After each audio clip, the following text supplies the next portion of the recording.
नमस्कार मित्रांनो, लग्नानंतर होईलच प्रेम या मालिकेत येत्या काही दिवसात खूपच मोठा ट्विस्ट येणार आहे.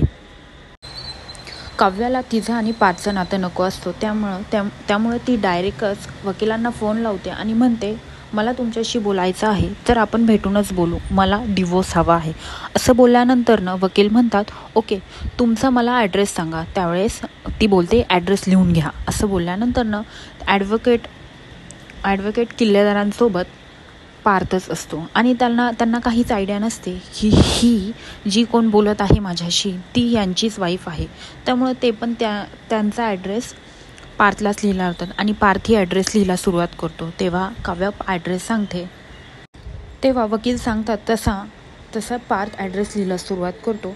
जे पी नगर, ब्लॉक नंबर 7, मोहिते सदन. असं बोलल्यानंतर पार्थला कळतं मोहिते सदन. मग पार्थला कळतं की दुसरं तिसरं कोण नसून ह्या काव्यात आहेत आणि त्यांना माझ्यापासून डिवोर्स हवा आहे.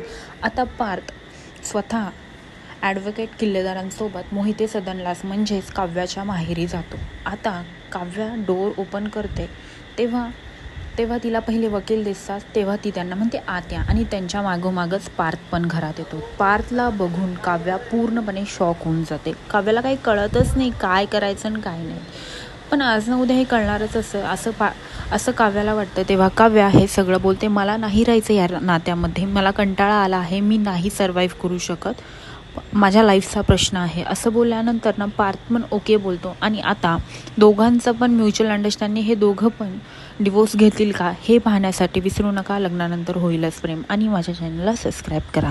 धन्यवाद.